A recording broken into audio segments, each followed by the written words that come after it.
আমি তো বাড়িতেই ছিলাম, আমি তো পালাই নেই।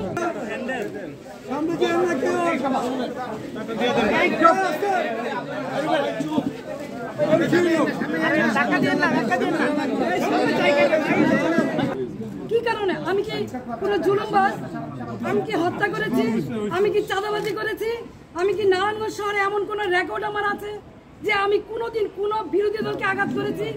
তাহলে কিসের জন্য, কি কারণে, কোন ষড়যন্ত্রের কারণে, কার স্বার্থে আমাকে অ্যারেস্ট করা হলো? আমিও প্রশাসনের কাছে জানতে চাই।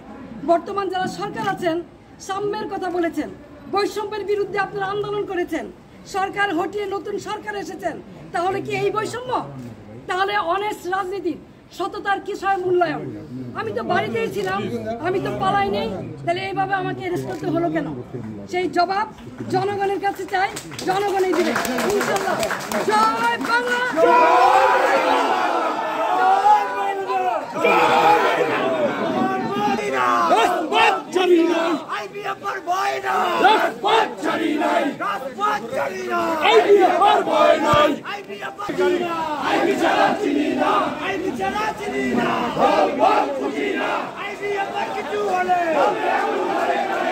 I